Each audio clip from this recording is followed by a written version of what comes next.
Welcome to the Never Too Early Fantasy Football Podcast, where it is never too early for fantasy football. My name is Jeff. As always, thank you for downloading, listening, liking, and commenting on our podcast videos. Please join our community by subscribing to us on the socials. Our handle on all platforms is at N2E Fantasy. We're also available on all major podcasting apps by searching N2E Fantasy. Alex, what do we have on today's show? On this episode of the Never Too Early Fantasy Football Podcast, we will be recapping all Week 13 action, as well as getting you ready for Week 14, getting close to fantasy playoffs. First, we do have a couple little bits of news. Jeff, what just happened today? Today, well, not just today, the Bills have cut wide receiver Elijah Moore, and the Denver Broncos have subsequently signed him and added him to the practice squad. So I guess he cleared waivers, and here he is on his fourth team. What do you think of the landing spot here for Moore? Well, he fits the type of wide receiver that Sean Payton likes in that offense. So, yet another slot kind of wide receiver to go with Pat Bryant, Cortland Sutton. And they do have the deep threats in Franklin and Bryant. Mims. Gotcha. Yeah. So, I mean, it kind of fills Vele's spot if you think about it.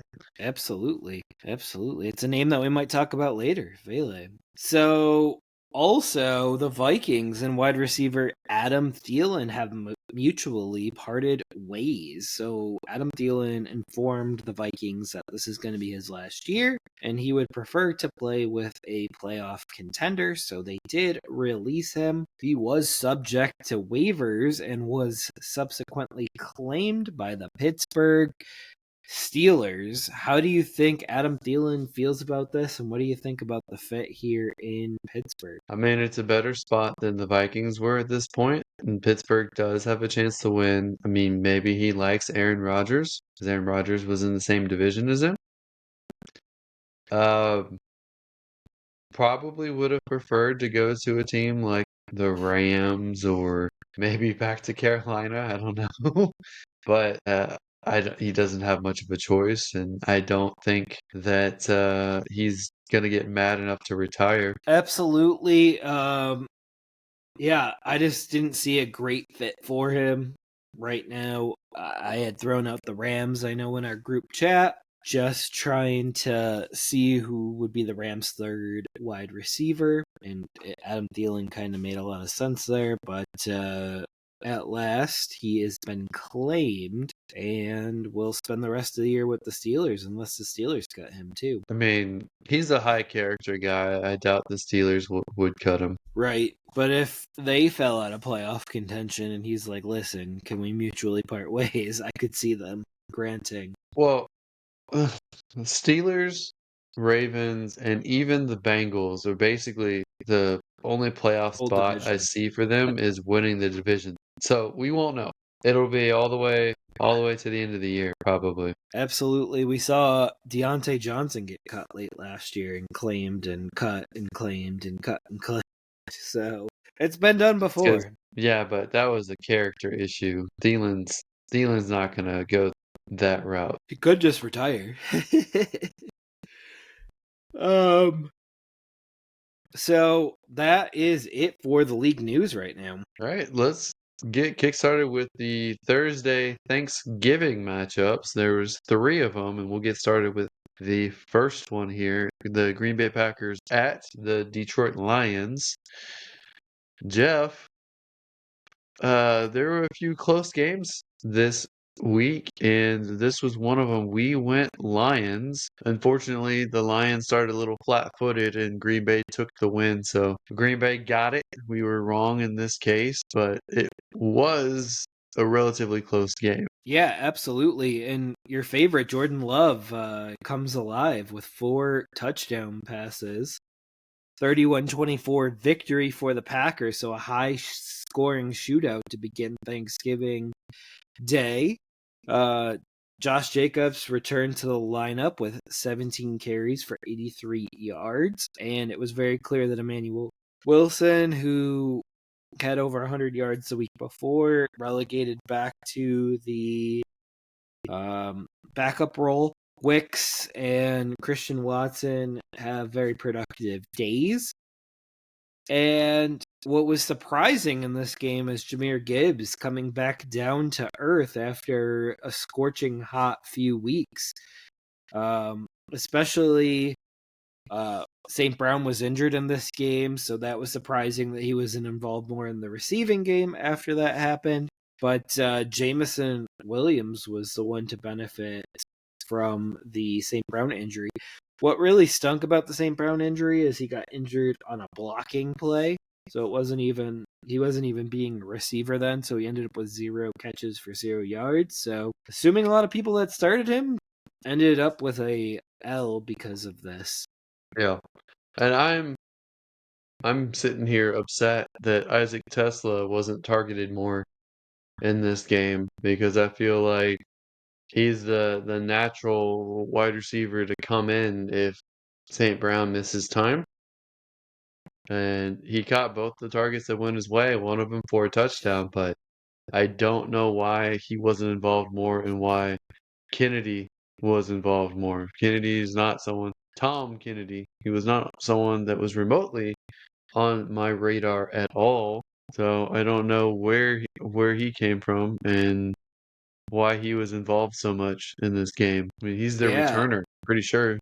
Tesla was just down to one hand though, so isn't he playing with a broken hand? All he needs is one hand. He still catches the ball.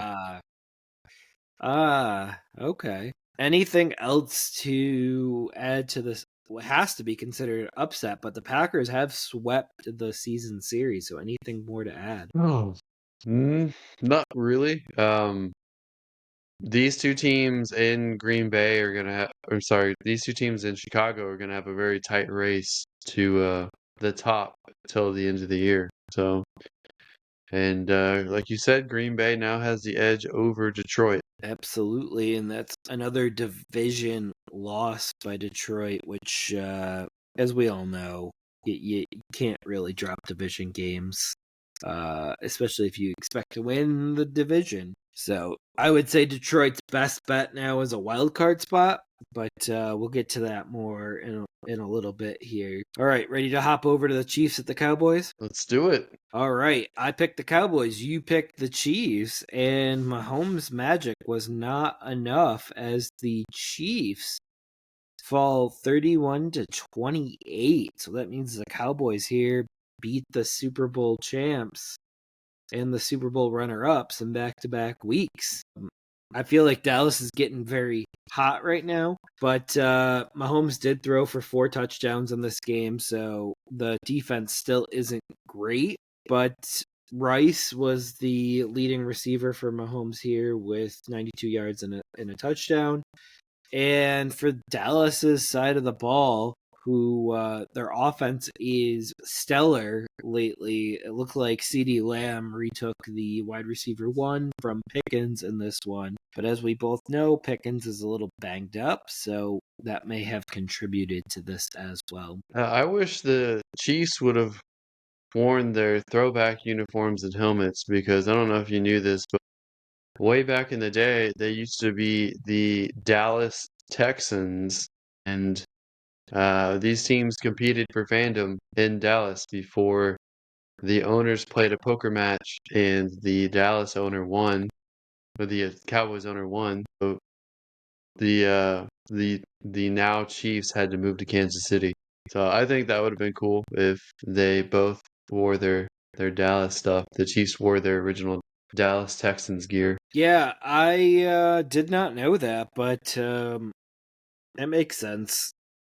Only room in this town for one of us. Kind of duel. I Yep. expected more of a duel than a poker matchup, though, considering it was deep in the heart of Texas. Well, I'm pretty sure there's a ownership team. I can't remember if this the Giants or the Steelers, one of them won their franchise in a poker match. Wish I could win my franchise like that. I gotta find out where the McNairs play their poker. Maybe I'll get into golf or something. So, anything else to add to this matchup here with the Cowboys and the Chiefs? When it comes to the Chiefs, I don't really care for the over reliance on Rashee Rice because it's not that he's not a quality wide receiver. It's the type of routes that they give him kind of seem risky. It kind of seems like he gets forced the ball, and I think that gets predictable. And I wish Mahomes' connection with Worthy was a little bit better. They just seem one-dimensional because it's pound the rock with Kareem Hunt, who is somewhat effective but not great, and then force the ball to Rashee Rice. And I think teams found the winning strategy to game plan against that. And Dallas, I'll give them credit. The trades that they made before the deadline, what vastly improves their run defense, and Quinnen Williams gets a lot of pressure in the middle of the opponent's offensive line and kind of collapses the pocket, which helps everyone else. So Dallas and the Trayvon Diggs should be coming back next week, maybe coming back soon. I think they're getting healthier, and as long as Pickens is okay, I think the Dallas offense is going to be pretty dynamic. As long as Pickens is healthy and CeeDee Lamb actually catches the ball, they'll be all right. Absolutely, CD. I will die on this sword. Cost them a victory in Week 1 against the Eagles, so they could have swept the Eagles if CD just caught Pro- one or two of those balls. Probably not the only one too. Yeah. So hopefully they don't kick themselves, but they're definitely in a playoff hunt now. Not saying they're gonna make it, but they're definitely a contender for a 6 or a 7 seed type of thing. But anything left on this one? I think the only way Dallas can make it realistically is to take out Philadelphia because other teams are 3 wins ahead of them in the wild card race. So Philadelphia is the only one within reach. Interesting.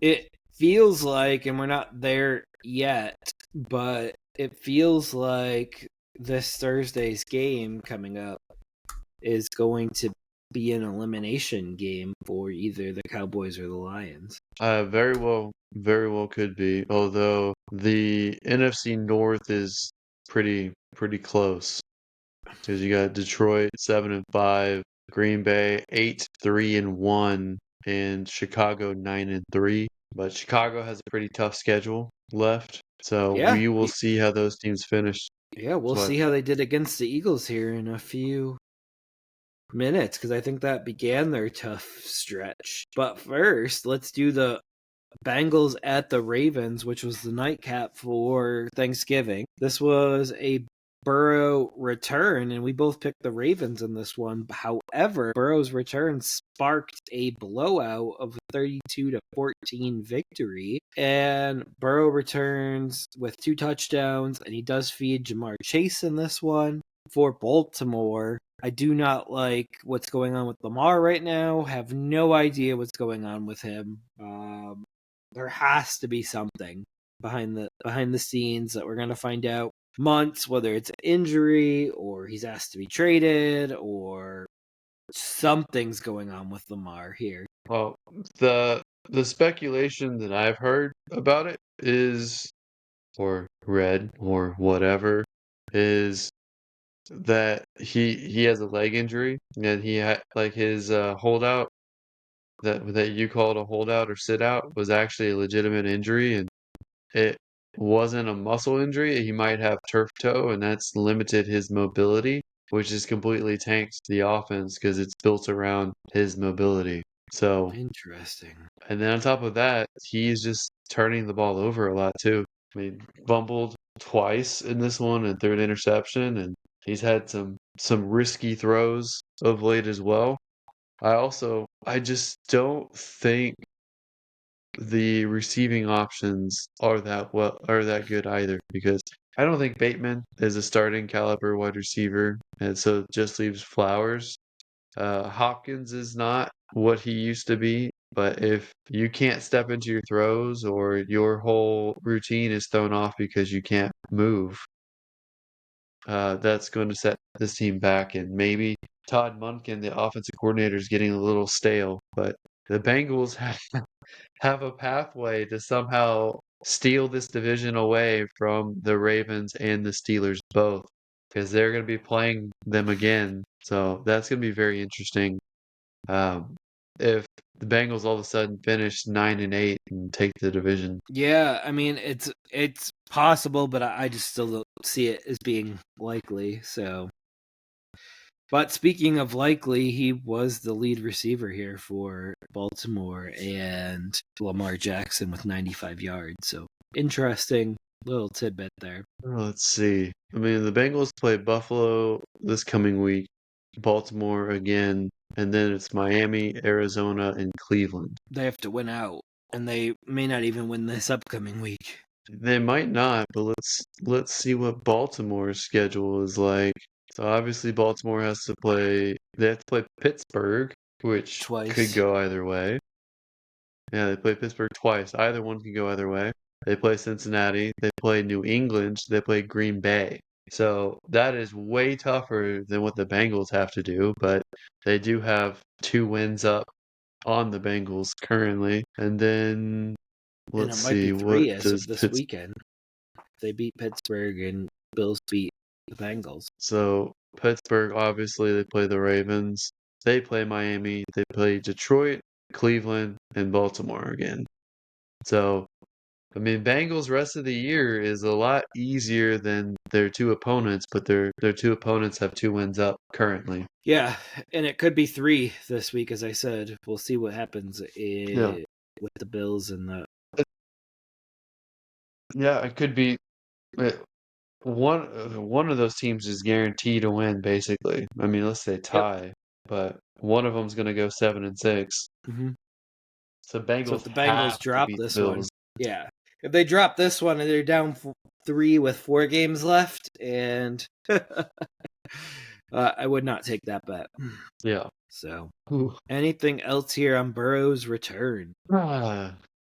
I mean, I was shocked that they activated him because I basically counted their season as over, but as we just laid out, there is a pathway for them to make the playoffs, and that's still that they can win their division.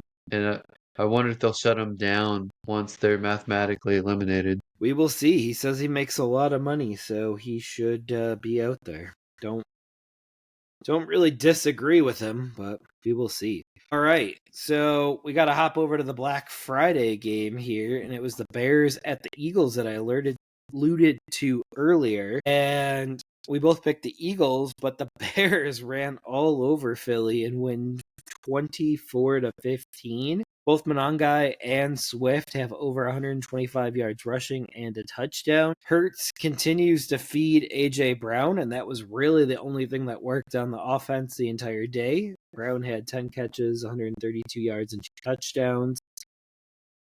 And I mean, I'm not impressed with Philly at all this year. I know you might feel a little bit different, but you had told me if Jalen Carter had played in week 1 that Dallas wouldn't have been able to run all over them, but here we are in week 13, and the Bears have 225-yard rushers against this defense. Yeah, I was kind of surprised how that shook out. That I would have thought with the Eagles secondary being banged up, Chicago would have torched them through the air, but they were very successful on the ground. Caleb Williams, though, has been awful this year, in my opinion. And this week, he completed basically half of his passes and looked pretty rough. But man, did Swift and Monangai literally carry this team to a victory. And Eagles offense, as talented as the individual pieces are, the scheme, the system, whatever they're doing is terrible. It's terrible. Feels like they can only feature one player a week. And when you have Brown and Smith and Barkley, I don't understand how you can't get them involved more than what you did. Barkley seemed like he was effective. I don't know why he only had 13 rushes. I mean, I don't know what they're doing. I literally don't know what they're doing. And I'm to the point where either get a new offensive coordinator or look into a new quarterback or both at this point. Because I don't think Jalen is earning his money, his salary. Yeah, I mean, for sure, and I think it's coaching, and there's a lot. And AJ Brown's probably time to move off of him.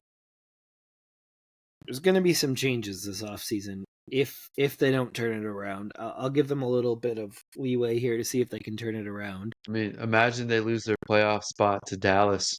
They could. I I mean, mean, it's very possible, not likely, but possible. I know, but with the expectations that people had for Dallas before the year started, and the expectations that you have with Philly, who won the Super Bowl just last year, I mean, to get knocked out of the playoffs after having a big lead in your division, I mean, that would be insane. So that's the only thing that could probably get people fired. And Philly's not afraid to fire coaches, even Super Bowl winning and playoff coaches, as I keep reminding folks on. But Alex, how does it feel from Thursday and Friday to go 0-4 in picks? At least I went 1-3. It was really rough. At least the first two were pretty close. I mean, unfortunately, I looked at advanced statistics and it said the home teams for Thanksgiving almost always win, and that was not really the case. Oh, so all the road teams won, all of them. That's crazy. Teams travel well lately for some reason. All right, All right, well ready to let's get on track Sunday. with the ones I got right, Jeff. All right, to the Sunday slate. Let's go. First one here was the Cardinals at the Buccaneers. We both picked the Buccaneers. And Mayfield actually guts out his shoulder injury and leads the Buccaneers to a 20-17 win. Jacoby Brissett here had a 300-yard game, another one. And Michael Wilson came back down to earth as Marvin Harrison Jr. rejoins the lineup. And that's kind of disappointing considering how Michael Wilson's been looking. So I think something's got to give there in the offseason, whether it's Wilson moving on or Harrison. We will see. And speaking of returns, Bucky Irving returns and scores in this one, and he could have actually had a second score as well. So they did feed him, even though there were reports out there stating the other way. Not only did Mayfield with that shoulder injury play, which was mildly surprising, not surprising that he would push to actually play because he's pretty tough and a competitor, but like you alluded to, the reports were that they were going to ease Bucky in like they eased Godwin in, and all of a sudden they gave him the vast majority of the carries. So for those of us that started Sean Tucker or other people who started White, kind of got left holding the bag in this matchup. But glad Bucky's back because I do have him in a league, so I'm glad I can play him again. Godwin finally was the most productive receiver for Tampa Bay, so that's got to feel good, even though it took till week 13. Jacoby Brissett continues to be the most effective quarterback on the Cardinals. I don't think he's a long-term solution. He might be someone worth keeping around for another season as they develop someone else. I think the Cardinals trade Kyler this offseason. Might even, there's a lot of speculation building that it could be to Minnesota, which would be an interesting situation because I feel like that's the same as JJ McCarthy. I mean, a better version of JJ McCarthy, but that would be quite the change. I am waiting for Trey Benson to come back and take over the running back spot for the Cardinals, but now it might be a three-person committee between him and Bam Knight and Michael Carter. As far as Marvin Harrison versus Michael Wilson, they both had the same amount of targets, so they're both being involved. Just Marvin Harrison was more efficient catching his, but I think it could flip-flop from week to week. And as far as who is more likely to get traded, I think Wilson is the one approaching the end of his contract, so I would assume it would be him that goes, because I don't think anyone's going to offer you the amount of capital back that you spent on Marvin Harrison, and his theoretical upside is higher, although I feel like Wilson's been good in relief of him. Yeah, I agree. But it depends what the coaching staff wants at wide receiver, because I feel like Harrison's been way more disappointing than Wilson has been, considering what Wilson has done 2 out of the last 3 weeks. So they might decide to extend and keep Wilson and trade Harrison as well. So If it was up to Cardinals fans, this coaching staff would not be here next year. we will see. We will see. He has improved the defense, that's for sure, to allow only 20 points to Godwin, Bucky, and Buka. Not bad. And obviously he'll have a leg to stand on starting Jacoby Brissett. Like, we know he's not the best quarterback. His stats have been pretty good, though. All right. Ready to hop over to the Falcons at the Jets? Yep. Let's talk about these two miserable franchises. I picked the Falcons, you picked the Jets, and the Jets beat the Falcons 27-24. Kirk Cousins looks all right, but not great, so I think that this audition for next year is not going well. So we'll see if he does end up with a job next year.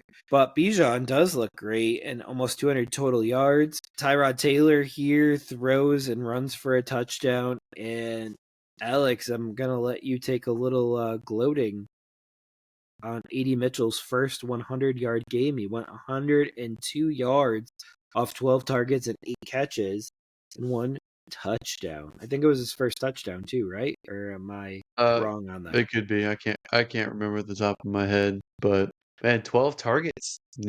I am surprised that he beat out Mechie this week, but he's always had the talent. He's just not been given enough opportunity, and I think the Colts gave up on him too early. But I mean, Mitchell has always had the separation. He's always been a great route runner. He just struggled with concentration drops, and now it looks like he might be Tyrod Taylor's favorite target going forward. So I hope that he continues to build on that.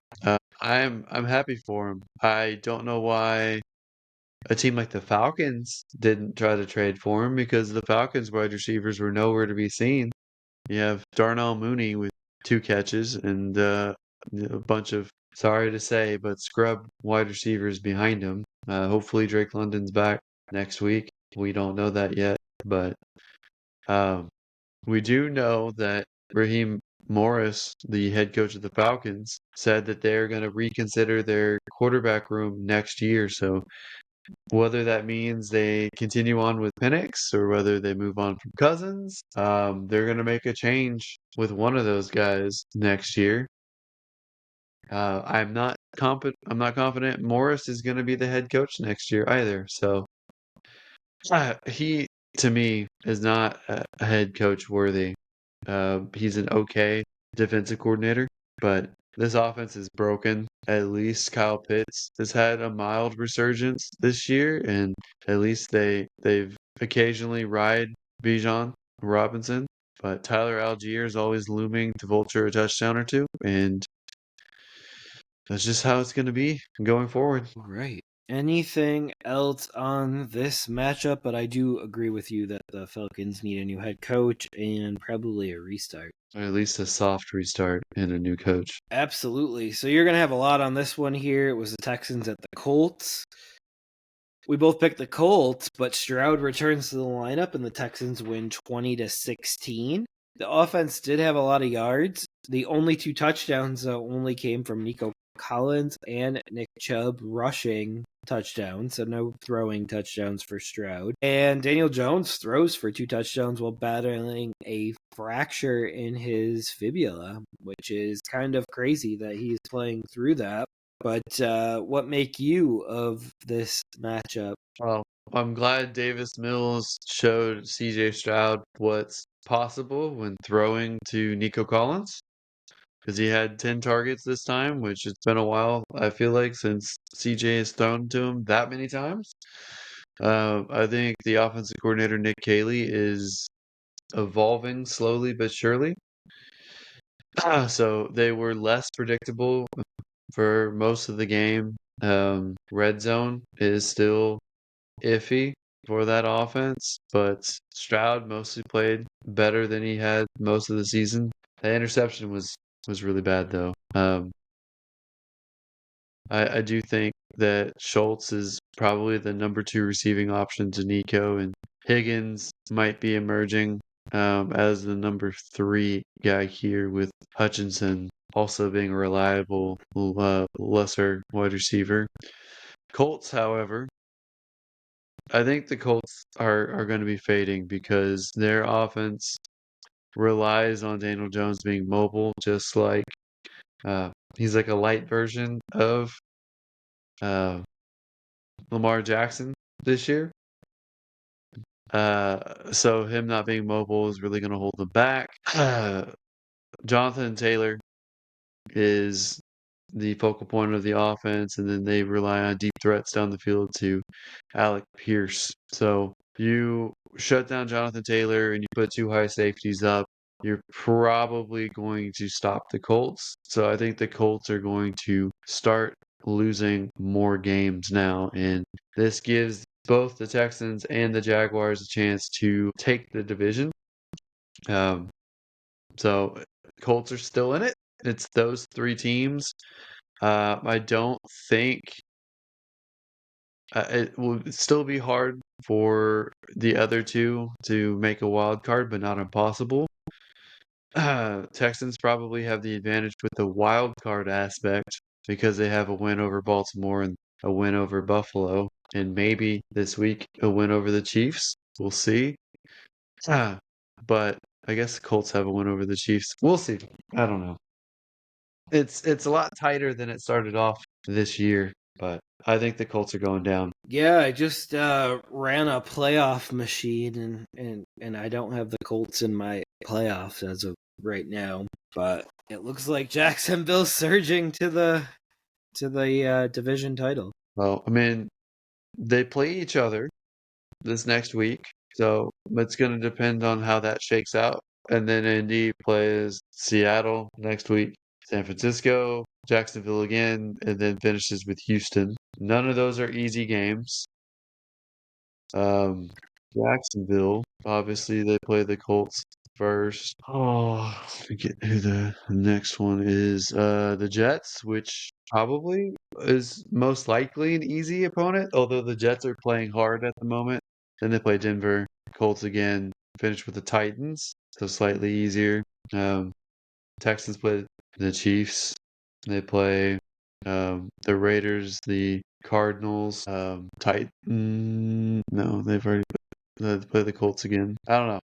It's gonna be tough to see. They play the Chargers as well, and the Chargers are kind of beat up. So I feel like that game is going to be for the last playoff spot in the AFC. So gear up. This week they could bury the Chiefs, or the Chiefs could set the Texans back from possibly winning the division. Um, Chargers and Colts to finish the year for the Texans. Either one of those could be playing for wild card spot. Absolutely. All right. You just mentioned the Jaguars, which is the next matchup here. They played at the Titans. You picked the Titans. I picked the Jaguars. But Trevor Lawrence has one of his better games of the season, and the Jaguars win 25-3.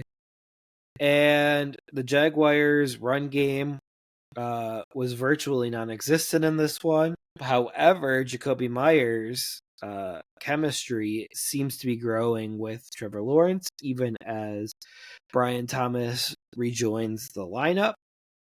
And for the Titans, it looks like Tony Pollard is regaining the lead back role for them. And it's interesting because you want to be able to start a running back from all 32 teams, and it would be Pollard in this case. So it seems like they use Spears as the receiving back though, because he had 6 catches. But Titans held in for the first quarter and then completely gave up. yeah, it's interesting because I expected Ward to show a little bit more here, but I do believe that the Jaguars have a better defense this year.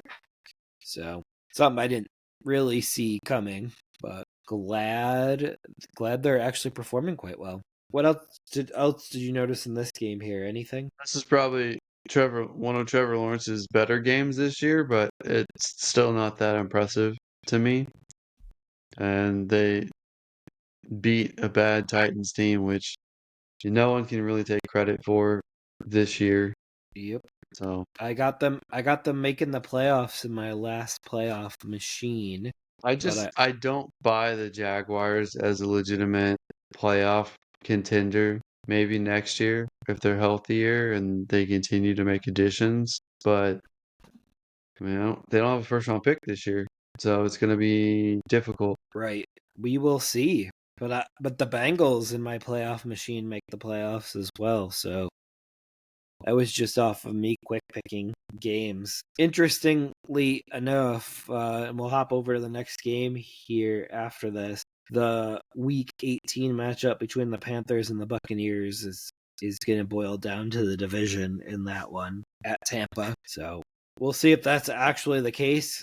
If it is, you could see that potentially being the Sunday night last game of the season. So We've talked offline. I like that both conferences have 10 teams each that are in the playoff hunt.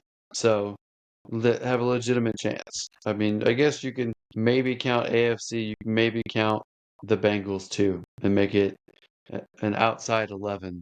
So I like that. It keeps it interesting and the games continue to matter. yeah, it's going to shrink real quick. There's going to be elimination games left and right here coming up. Like the Ravens and the Steelers feel like almost an elimination game for the division this upcoming week. Like I know they play again, but to get that leg up feels like it would be a big deal.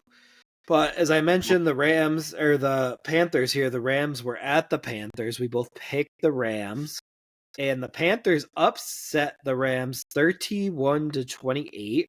Stafford doubles his season INT total, and both Corum and Williams score on the ground. However, Williams was banged up in this one, so we'll see if he plays this upcoming week. But Corum looked great in relief. And Adams gets 2 more touchdowns, up to 14 on the season. They may be trying for the record here with 5 games left, and we'll see if that's the case.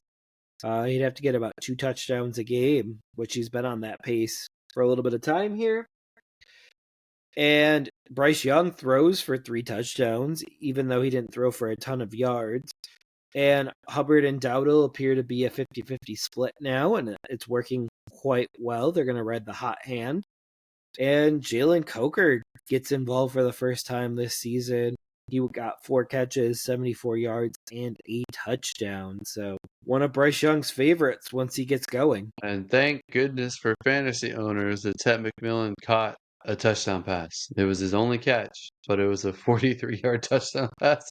Exactly what you need to at least satisfy the week. Absolutely. All right. Yeah, I don't have much to say about this one other than this was very disappointing for the Rams and very, very positive showing for the Panthers. Yeah, especially coming off of the Monday night letdown, and some teams just don't play well in prime time, and that could be the Panthers' biggest issue right now. But they are in the playoff hunt, which something I didn't think I would say this late in the season, and I don't think you would have said either, given our preseason predictions.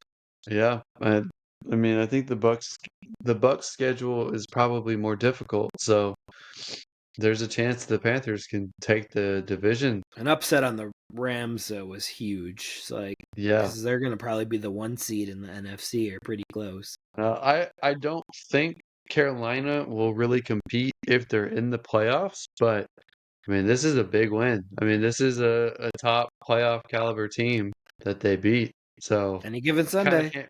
almost came out of nowhere. I mean, I don't know if this is a trap game for the Rams or if things are just clicking for the Panthers now. Yeah, if my playoff bracket exists how I have it on here, they'll have beaten the Rams and the Packers as playoff teams. So, and they still play Seattle. They beat Dallas too. I have Dallas as a playoff team. Spoiler alert right now. That could change with a few different results changing, and we'll get to that shortly. Anything more on the Panthers here? Because the Rams weren't great here. That's it for me.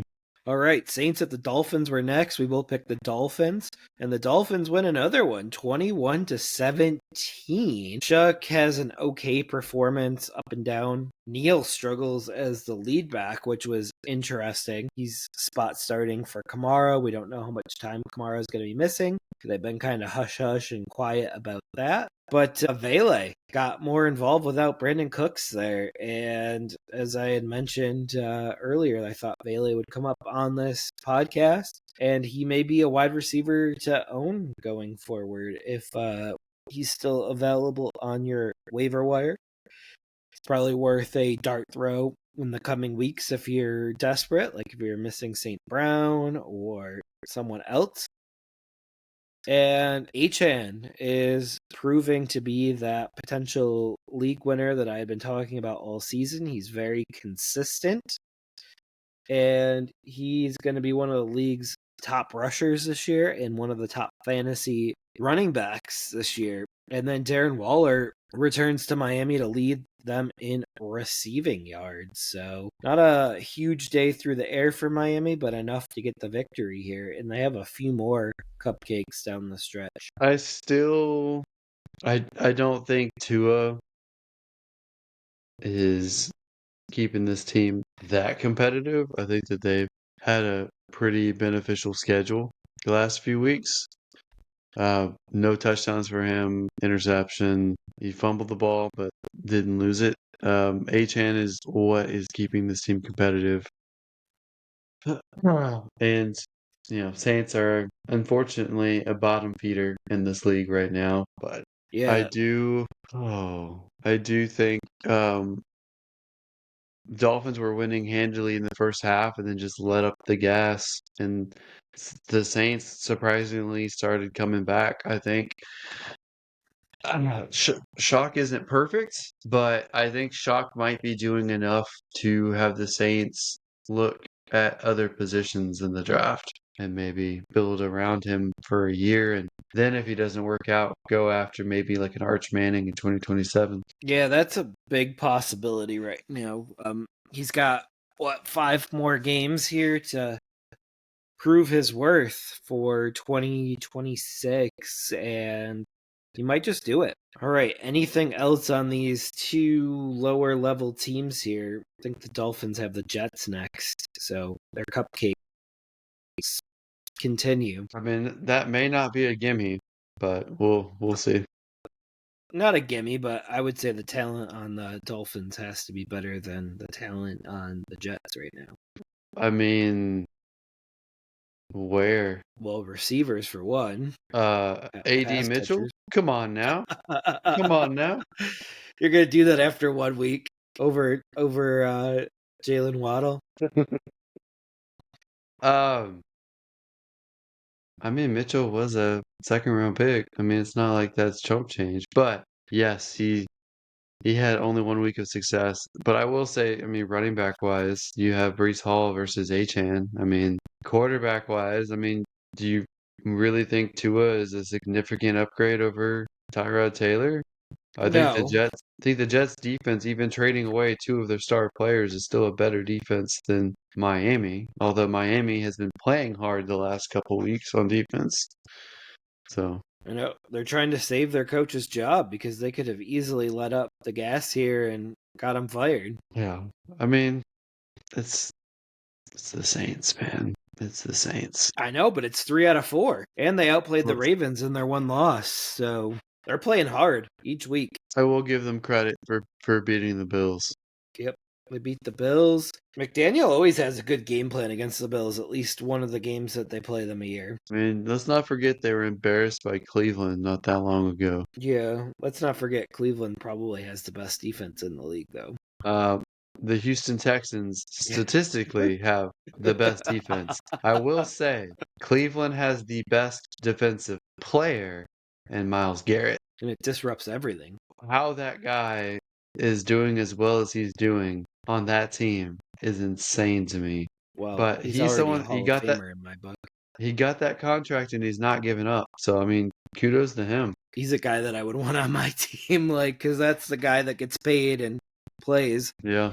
All right, speaking of the Browns, that's our next matchup here. The 49ers at the Browns. We picked the 49ers.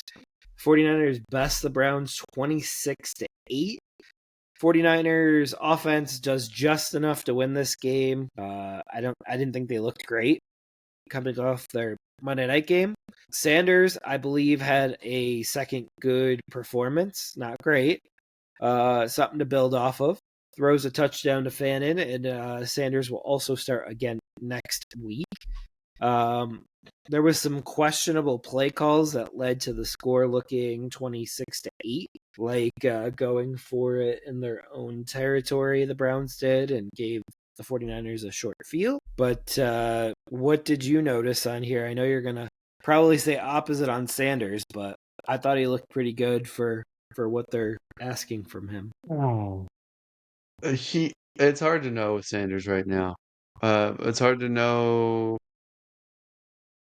I mean, if they need more weapons, better offensive line, if he's just got a lot of issues that need to be worked out, and they're either being aggressive against a good team to try to score points, or if they're doing things to hide his flaws. I don't really know. I'll say it's too soon to tell for Sanders. I think that's being charitable to him.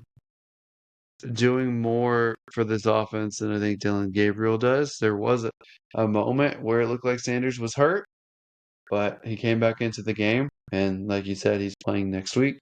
This team, though, leans on Judkins to move the chains, and I really like Harold Fannin Jr. I think he's the best receiving option right now for the Browns, and I think he should get involved more. But then again, he lost a fumble, so I think that's a bad play call that he was involved in, but it is what it is. I want Tillman involved more.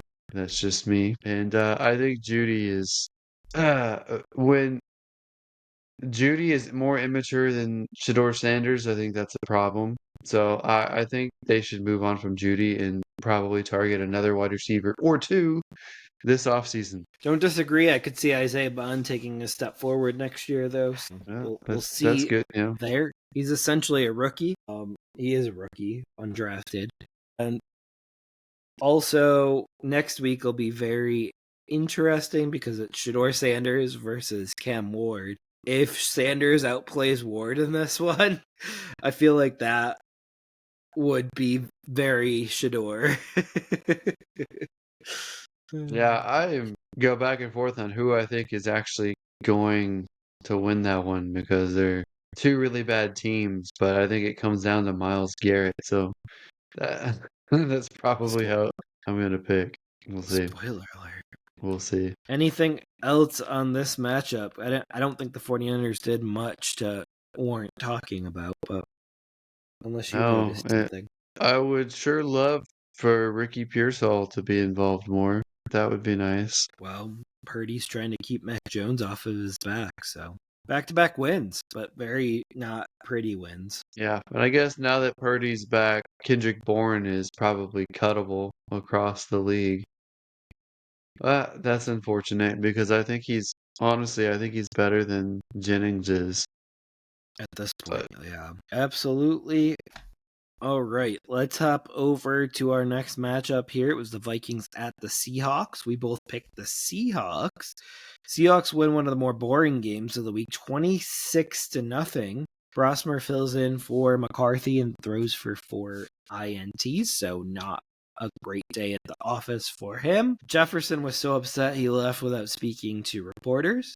So his frustration is showing in his play, which you've noted some drops, and noting in his post-game, just trying to get out of there. Darnold, though, on the other side, only threw for 128 yards and 0 touchdowns, so if you started him in fantasy, that was probably not a great thing. And Charbonnet and Walker do a 50-50 split, but Charbonnet gets the touchdown, so that is a very annoying backfield as well. Yeah. Well, I think part of the Seahawks issue is their offensive line's better pass blocking than it is run blocking, and it causes inefficiencies with those two guys. I could see next year maybe one of them not being on the team, but we will see. I believe I did in the last episode mention that Darnold will probably have some issues against Minnesota, and that proved to be the case. Unfortunately, it bled down to Jackson Smith and Jigba, who had his first real dud of the season and probably affected someone in playoff contention in fantasy. But although with how he's performed, you were probably winning games, you would think, if you had JSN. With the Vikings, with how Max Brosmer was talked up with all these puff pieces before the game, you would have thought it would be a vast improvement over JJ McCarthy, but somehow he was worse than JJ McCarthy has been this season. Aaron Jones got banged up in this one. He might miss a week or two, so that might mean leaning on Jordan Mason going forward. However, don't know if that even matters. If you even want to play him, because this team isn't moving the chains with Addison and Jefferson dropping balls left and right. It was disgusting to watch this game, and as bad as Brosmer was, there were several plays that hit these guys right in the hands that would have moved the chains and got them into scoring position, but they dropped it. So Jefferson can throw the blame on the quarterbacks all he wants, and there's some, supporting evidence to indicate that, but it's not just them. He's dropping the ball literally himself too. Absolutely. As I said, I feel like it's bleeding over off the field, on the field, everything. I just think that he is very fed up that this one quarterback change that they made has resulted in such a different season. Yeah, I bet he misses Darnold. He does. It's okay. They'll get Mac Jones next year. They'll constantly go after San Francisco's backups. It works. But I could see that as a fit now that you mention it. I wasn't actually considering that, but I could easily see that being a fit. Right.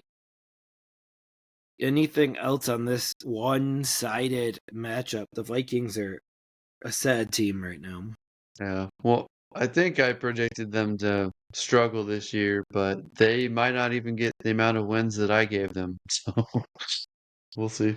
They're not great. Quite possible. But that brings us to the next matchup here. And some of these afternoon matchups weren't great, but the Bills at the Steelers were the next one. Here, we both picked the Bills. Allen and Rodgers duel wasn't what we thought it would be, but the Bills win easily 26-7. James Cook had 32 rushes in this game. That is a lot more than I am comfortable with. Ray Davis adds 9 rushes in this game, so combined they had 41 rushes. Keon Coleman scores on his return to the lineup, which is interesting because he's been benched for the last 2 or 3 games due to missing meetings and being late. So hopefully this is a turning point for him, but I'm not sure that he's ever going to have the career that we had hoped for him where he was drafted. Aaron Rodgers limited with his 3 fractures in his wrist. He did leave the game with a nose laceration return. But Jalen Warren scores the lone touchdown for the Steelers. What were your thoughts on this one? I think people got overexcited with Aaron Rodgers and the Steelers and how their first half of the season started, and I think people are starting to see what this team actually is, and it's a poorly built, poorly built team with mismatching players and one of the oldest rosters, if not the oldest roster in the league right now. Bills get a nice bounce back, a much needed bounce back after losing to the Texans. The Bills themselves, with how much they ran, goes to show you that they don't believe in the passing offense, specifically the weapons. Um, Shakir was oddly quiet in this one, probably schemed against because he's the only threatening wide receiver. Brandon Cooks, his first game, only one catch, one target. I mean, you'd hope that if Kincaid's back this week, it's different. But this team, they probably played Coleman to see, I mean, what he is because they need to target a wide receiver.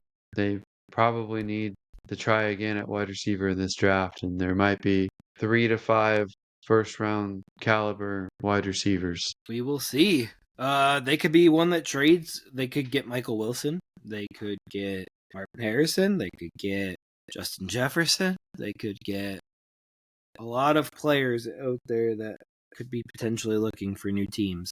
George Pickens is a free agent. Potentially. Well, as of right now, he is. He's projected to be an unrestricted free agent, but Dallas could tag him or resign him, which would probably be smart to do at this point. They absolutely could. They also could tag and trade him and recoup some of the picks that they gave up for I am their.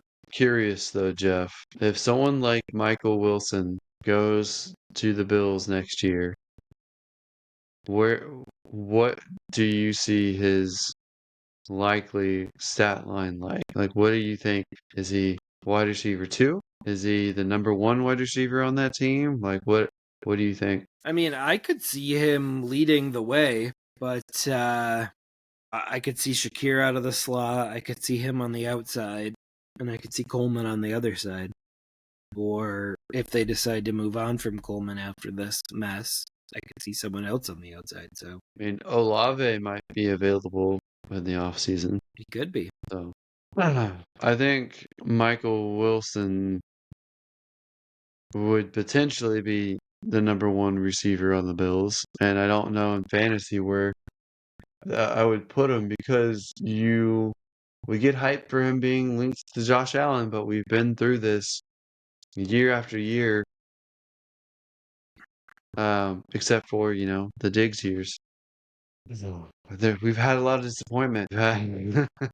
We've had a lot of disappointment with wide receivers there. I think he'd be a mid-late round guy that you potentially could be a league winner, or he could just be a dud. Obviously, someone like Justin Jefferson, immediate We will impact. see. We will see. All right. Anything else on this matchup? It was kind of one of the worst matchups of the week. Shout out to Jerome, who actually attended this matchup.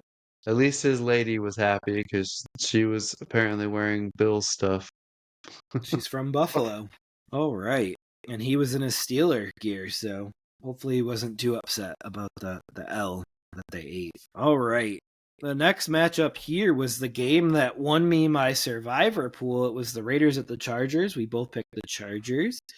And it feels like the end of Geno Smith has to be coming. The Chargers beat the Raiders 31-14 in this one. It was not a particularly close game. As you had mentioned, the Chargers are pretty banged up, so this is a pretty poor performance by the Raiders. Geno Smith throws for 165 yards and 2 touchdowns. And both of those touchdowns went to a great-looking Brock Bowers. But if Brock Bowers wasn't on this team, do they even score 2 touchdowns? I mean, that's a fair question to ask. Genty had only 31 yards on the ground, but he added 30 more in receiving. And Herbert here breaks his non-throwing hand, undergoes surgery, and is a day-to-day for Monday Night Football. So he may be playing with a broken hand after surgery. the following Monday. And Vidal, in his last start, gets over the century mark and a touchdown on the ground. But it looks like Hampton is returning this upcoming week, so we should rejoice that the rookie is back. I agree with you about Bowers because I don't know if you saw that one-handed catch where he snagged it from touching the ground. He did. I don't think the Raiders would have gotten that touchdown at all. I think they probably would have had to settle for a field goal there. But yeah, Raiders, after firing their coordinators, still look terrible. But I think Bowers is going to be heavily involved the rest of the way. What's that tell you if they still look terrible after their coordinators are gone? It wasn't the coordinators. And I mean, there's a lot of people speculating that this wasn't Chip Kelly's offense, that he was forced to run a different offense. Which, why would you bring Chip Kelly in, pay him as much as you did, and not let him run the offense he wants to run? Oh. But Chargers, even though they got the win, they just can't help but get banged up. And I think we have to start talking about Herbert and his consistency getting injured. I mean, you talk about other guys that can't stay on the field, and I mean, he tries to play through it, but how are you going to play through a broken hand? You have to touch both together often, getting the snap every single time. I mean, I'm surprised Aaron Rodgers is playing through his broken wrist as well. I don't know. You got a These lot of guys are a quarterback lot injuries tougher than now me. too. Yep, we're at that They're point in the year. they're also much younger than us, except for Aaron Rodgers. But He's so much older than us. yeah. All right. Anything left on the Raiders and the Chargers? Now, just when I thought I was starting to gain some points with Isaac Tesla, Quentin Johnston gets a touchdown and equalizes the difference. I can't believe you thought that was a good bet. Well, I mean, Quentin Johnston, he had a great start to the year, but he really hasn't been used that much since the beginning of the year. And it's not even close. I know, but Tesla, they traded up multiple picks to move up for him. So to me, it's shocking that they don't get him involved more. Absolutely. Oh, right. We have the Broncos at the Commanders Sunday Night Football. This was a snooze fest in the first half. We both picked the Broncos. And it actually got interesting in the second half where the Broncos were taken to overtime but end up winning 27-26 on a failed 2-point play. Harvey struggled as the lead back. I was typing these notes as the game was going on. He does score 2 touchdowns though, but his yardage isn't what you would want a lead back to help a second year quarterback. Sutton regains the wide receiver 1 stat line here, and Ingram in overtime comes up big, and he kind of leads the go-ahead touchdown in overtime. And it's nice to finally see what Denver was looking for come alive. And Mariota was respectable against one of the league's best defenses. So I think the Browns, Texans, and Broncos have to be considered the 3 top defenses in the league right now. And Chris Rodriguez is operating as the lead back and scores a touchdown in this one. Yeah, not really much I can add to that. I think I was a little bit down on the Commanders this year, but I did not expect this full collapse. Not at all. Yep.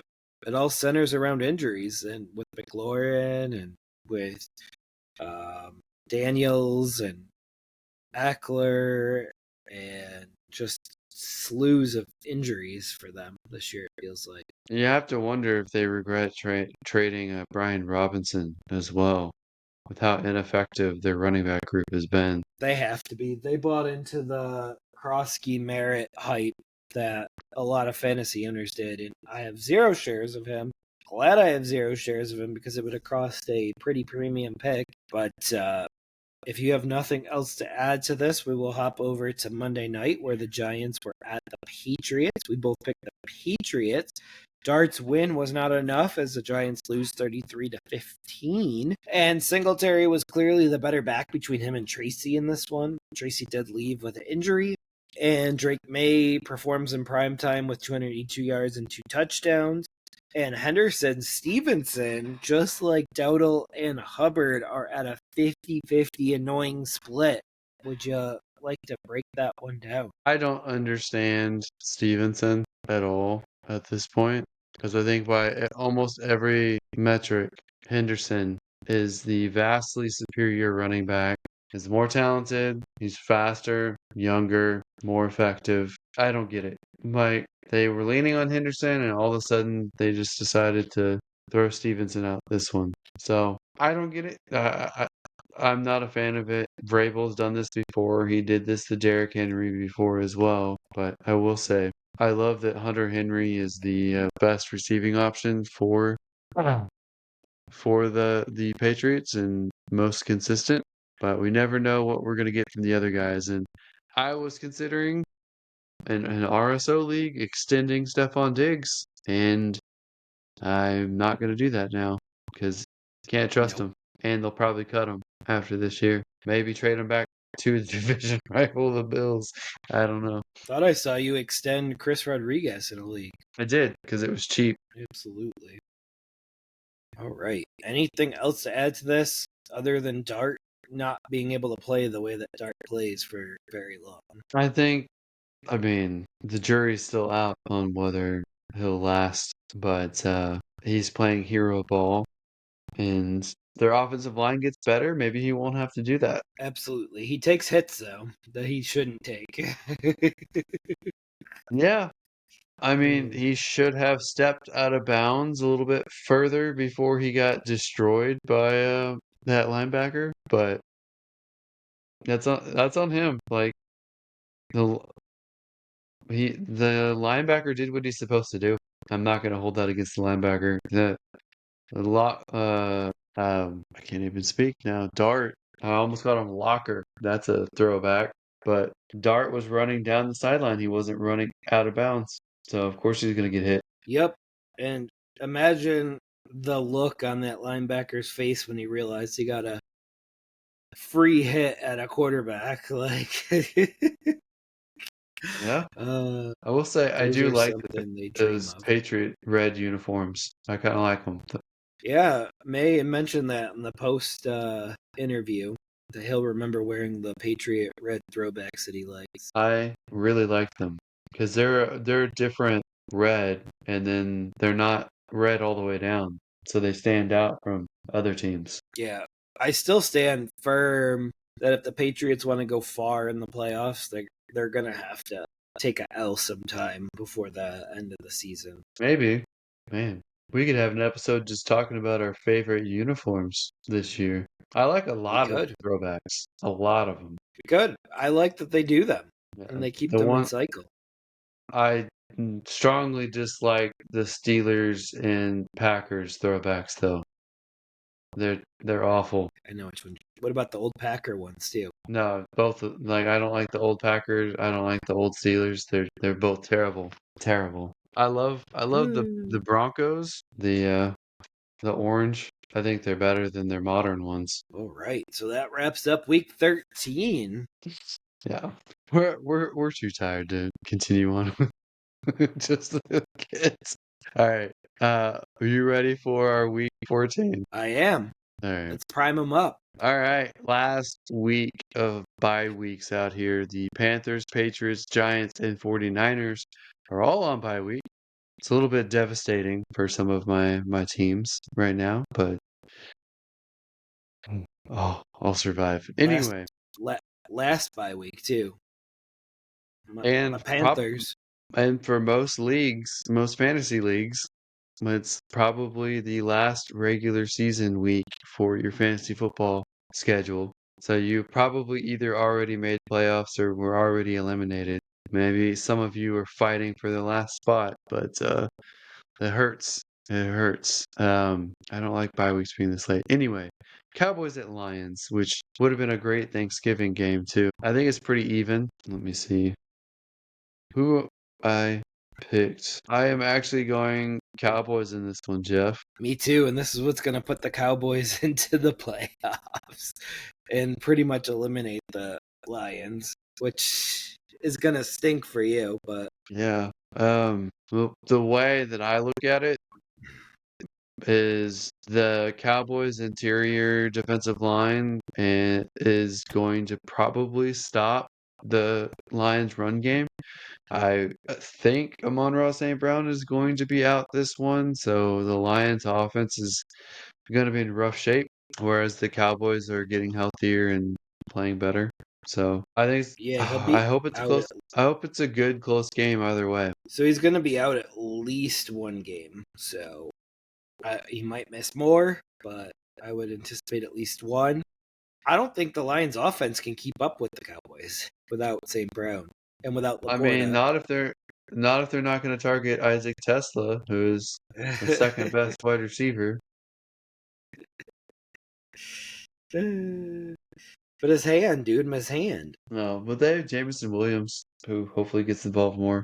But I would think Dallas's defensive front is able to stop the run game. Should be able to. All right, Bengals at the Bills are the next one up. Give me the Bills because this is a game that the Bills would rise to the occasion on. I actually have the Bills as well. I wouldn't count the Bengals out, but I'm taking the Bills. Yeah, I don't know how they could go to Buffalo and win because this is a game where Buffalo will show out somehow. Battle of the two quarterbacks that are often compared to each other. This is like a Mahomes matchup, but the Bengals are desperate in this one. But another matchup here that could have a playoff spot in the line. It's a Colts versus at the Jaguars here. Who you taking in this one here? Two of your division rivals. I'm gonna go the Colts in this one. Oh, that would be big. I think so far, 3 games in, it's 3 coin flips. And I just don't believe in Trevor Lawrence. And I think Daniel Jones with a broken leg is still better than Trevor Lawrence. Yeah, I'm gonna go with the Jaguars in this matchup, but I do think this matchup here will determine the NFC South winner. So AFC South? yeah, AFC South. Sorry, got the Panthers on my mind. All right, Dolphins at Jets are next up. I'm gonna go the Dolphins. They're on a mini hot streak here, and Alex, you're gonna go. I'm going the Dolphins as well. I do think God, the give me Jets this have team. a chance to. I think the Jets have a chance to upset them, but it's hard to go So against 4 coin Achan. flips. I think it's a coin flip. The next one won't be, but All right, who you taking in that one? Then it's the Saints at the Buccaneers. I'm taking the Buccaneers. Very hard to take the Saints right now. Would love to see an upset here because that would put a tie at the top of the division, but I also got to I take the mean, Buccaneers here. if there's an upset, it might be Vele. Vele might be a league winner the rest of the year. Hopefully, I had to scoop them in a league that I have St. Brown that I don't anticipate St. Brown playing this week. So maybe not the rest of the regular season either. Who knows? Yeah. All right, Jeff, you get a difficult one, I think. Steelers at Ravens. So I did go back and forth on this matchup. Steelers have been playing better on the road, but I do think that these teams at the end of the day will split. And I'm going to go with the home team in this one with the Ravens. I am going the Ravens as well. I think Steelers are cooked. Ravens aren't far behind them, but Steelers are cooked. So I'm going Which Ravens. quarterbacks? Which quarterback's healthier? Lamar. But you had to think about it. It's not easy. Mike, is Lamar's leg or Aaron Rodgers' wrist more important? Equally, Hmm. in my opinion. All right, Seahawks at the Falcons are the next up, and you are up. I'm going Seahawks. I mean, I'd be shocked if you went different. Give me the Seahawks as well, but I actually don't anticipate this one being very close. But I anticipate the Seahawks. The only thing that is in favor of the Falcons is the 1 o'clock start time, which could make the Seahawks off to a slower start. but I anticipate their defense to show up and show out. Speaking of defenses showing up and showing out, I have the Titans at the Browns, and I'm going to go the Browns in this one because I do believe their defense is a lot better. I think the Titans' defense is okay, but Myles Garrett is phenomenal. So, I mean, I'm going to go Cleveland at home. And to your point earlier in the episode, there is a non-zero chance that Shador looks better than Cam Ward in this matchup, just the way everything shakes out. I mean, I don't hate that just from a standpoint of keeping things interesting. So, But I mean, one is the Titans' offense is arguably worse than Cleveland, and only one of them has to go against Myles Garrett. Myles Garrett. All right, what do we got next here?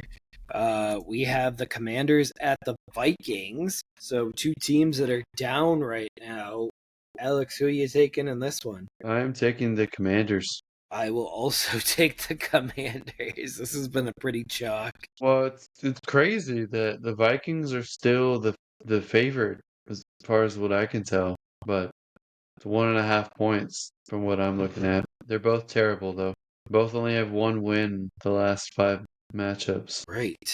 Let's take a peek here. We have the Broncos at the Raiders. And I cannot take the Raiders ever again this season, so I have to go the Broncos.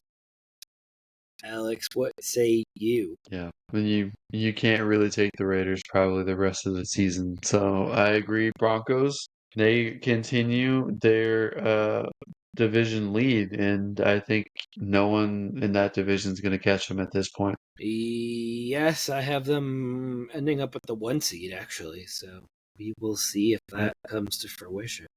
Entirely possible. They don't always look great, though. They feel a little bit No. like Philly in my how I feel about Philly.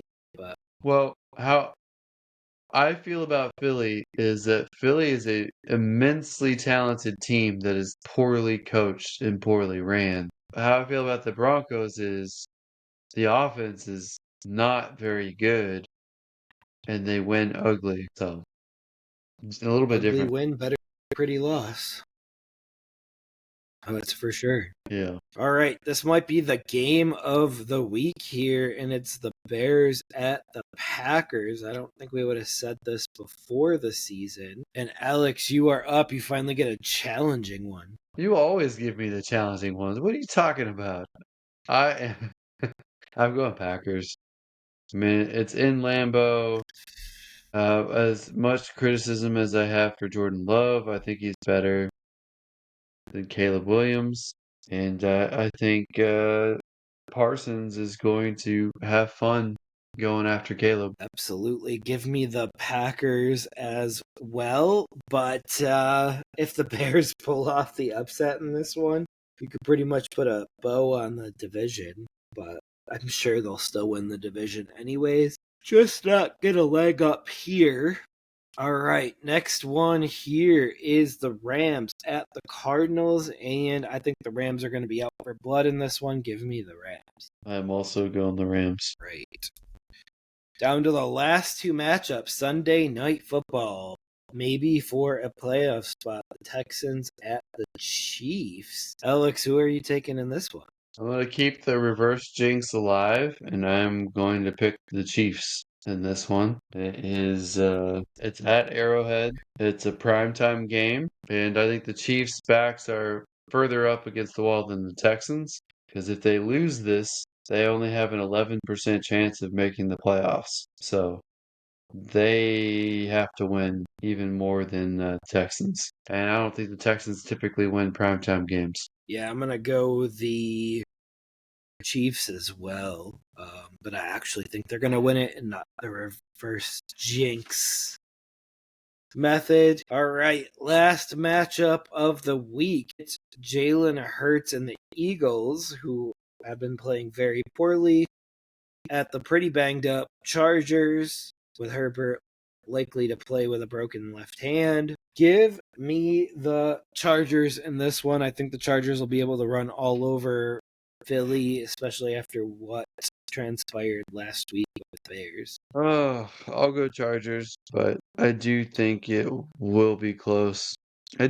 Chargers offense is more fun than what Philly is. I hate what Philly's become. Well, this is the first time in history since the beginning of the podcast where we have hit our picks 100% straight on. No, we have a difference. What? We Colts I Jaguars. went Colts Jaguars. Yep. That was way earlier in the episode. I already forgot about it. Yeah, I mean, there's plenty of them that can go wrong for us. Oh, there will be. Just we need to get your early games back on track after last week. All right. I think that wraps up week 14. Anything else? I think that's it. So that does it for this episode of the Never Too Early Fantasy Football Podcast. Thank you all for downloading and listening to this episode, and please don't forget to like and subscribe. Please leave us a comment and share the show. Every little bit helps. You can find us on all podcasting apps by searching N2E Fantasy and with our handle at N2E Fantasy on all social media platforms. Please join our community and give us a follow. Until next time, take care of yourselves and remember, it's truly never too early for fantasy football. Thank you again. Bye, everybody.